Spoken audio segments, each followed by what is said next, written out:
안녕하세요. 요즘 고려거란 전쟁이란 드라마가 인기리에 방영되고 있는데요. 오늘은 발해를 무너뜨리고 우리 고려를 3번이나 침략했던 거란족에 대해 말씀드리겠습니다. 현재 거란족은 존재하지 않습니다. 그러니 거란족의 나라도 존재하지 않지요. 다만 중국의 내이멍구에 사는 다우루족이 거란족의 후예가 아닌가 추정하고 있을 뿐입니다. 현재 약 12만 명의 다우루족이 살고 있다고 하네요. 다우루족은 중국 내 55개 소수민족 가운데 하나입니다. 10세기 천하를 호령하던 거란을 이제 역사 속에만 그 흔적을 찾을 수 있다니 국가의 흥망성쇠는 아무도 예측하지 못하는 것 같습니다. 거란족은 선비족으로부터 갈라져 나온 민족이라고 합니다. 우리나라의 서북쪽인 만주와 몽골 주변 지역은 광활한 초원지대이므로 말을 타고 달리는 유목민들이 주인이었지요. 유목민들은 대개 부족을 이루어 이동생활을 하기 마련입니다. 이런 북방 유목민족들 가운데 하나가 선비족이었는데요. 선비족은 지금의 내이멍자치구의 시라무룬강에서 유목생활을 하던 북방민족입니다. 선비족 때문에 우리의 민족이 세운 부여나 고구려 사람들이 무척이나 고생을 했었습니다. 요동과 만주 지역까지 와서 설치며 힘을 과시하던 선비족은 중국의 오후 16국 시대의 16개국 가운데 5개 나라를 세운 어마무시했던 북반민족입니다. 여기서 갈라져 나온 민족 가운데 하나가 거란족이지요. 거란족들은 여느 유목민들이 그렇듯 소수 부족들끼리 독립적으로 생활하고 있었는데 이들을 감시하던 당의 힘이 약해진 틈을 타서 야유라보기가 10세기 초인 907년에 부족들을 통합합니다.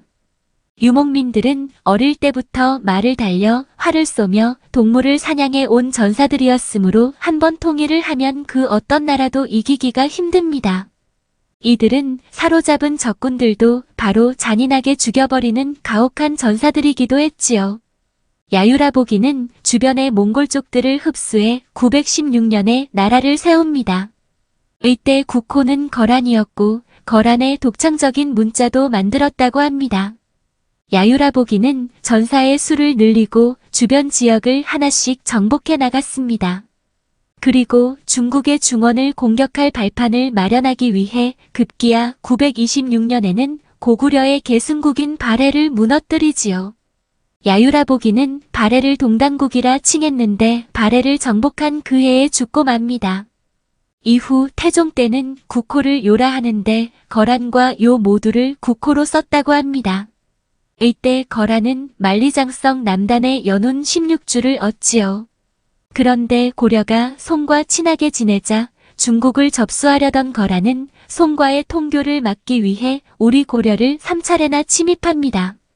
고려가 송과 군사적인 관계를 맺으면 곤란했기 때문이었지요. 1차 침입은 993년이었고 80만 대군이라 기록되어 있으나 이것이 사실인지는 불분명합니다. 거란의 1차 침입 때 고려의 서인은 거란의 장군 소손영과談判을 하면서 송과의 관계를 끊겠다는 조건으로 돌려보내고 강동 6주를 얻는 성과를 올립니다. 2차 침입은 1010년이었는데 현종이 왕이 된 직후였지요. 거란의 왕 성종이 직접 40만 대군을 이끌고 침입을 해옵니다. 워낙 대군이 쳐들어와 고려는 고전을 면치 못했고 왕이 된 지 1년밖에 되지 않는 현종은 개경을 뺏겨 나주까지 피란을 가야 했습니다. 정말 엄청난 피해였죠. 하지만 전쟁의 막바지에 양규와 김숙홍 장군이 우리 고려 사람들을 포로로 끌고 가는 거란을 공격해 큰 성과를 올립니다. 아무튼 2차 침입 때는 우리 고려의 피해도 막심했고 거란 또한 만만치 않은 피해를 입습니다. 3차 침입은 1018년에 있었습니다. 거란의 소배압 장군이 10만의 군사를 이끌고 쳐들어왔지요.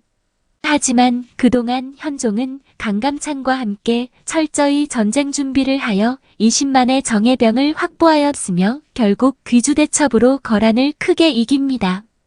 이 전쟁으로 영토까지 확장하였고 천리장성을 쌓았지요. 고려거란 전쟁이 중요한 이유는 거란이 고려와 전쟁을 하느라 막대한 자본을 썼기 때문에 힘이 매우 약해졌다는 것입니다. 중국 송나라를 차지하려고 했던 거란의 꿈이 수포로 돌아간 것이지요. 고구려를 4번이나 침략했다가 결국 망해버린 수나라와 같은 처지가 된 것입니다. 거란의 힘이 약해지자 거란에 대해 이를 복복하던 여진족이 힘을 기르게 되었고 마침내 1115년 완한 부족의 추장이었던 아골타가 부족을 통합해 금나라를 세웁니다.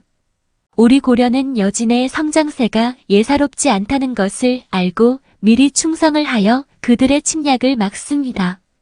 1122년 금은 손과 손을 잡고 거란을 공격하지요. 1124년 거란은 결국 송금연합군에 멸망했고 서역 중국의 서쪽 지역으로 가서 다시 나라를 세우는데 바로 서요입니다. 서요를 세운 거란은 그 지역의 왕국들을 하나하나 무너뜨려 결국 서요제국을 건설하지요. 하지만 1218년 몽골 쪽에게 멸망하고 맙니다. 그 후 몽골 쪽에 그대로 흡수되어 버린 겁니다. 거란과 몽골은 문화적으로나 민족적으로나 매우 흡사하여 그냥 자연스럽게 동화가 된 것 같습니다. 한편 몽골 쪽이 맹위를 떨치자 여진족의 나라 금이 힘을 잃어버리지요. 이때 여진족의 지배를 받던 거란족들은 후요를 세웁니다. 이를 대우수국이라고 하는데요. 이들은 곧 몽골과 부딪히게 되었고 몽골에 쫓겨 고려로 들어오게 되지요. 결국 고려와 몽골의 합동 공격으로 꼼짝 못하게 되니 거란족들은 항복을 했고 살아남은 거란족들은 천민층으로 흡수가 됩니다. 이들은 도살업을 하는 백정, 가죽신을 만드는 갓바치, 유기를 만드는 고리백정, 광대가 됩니다. 따라서 이들에 대한 차별과 멸시는 조선시대까지 이어집니다. 이렇게 거란은 주변국으로 흩어져 그 나라에 흡수됨으로 해서 민족 자체가 사라진 것입니다. 감사합니다.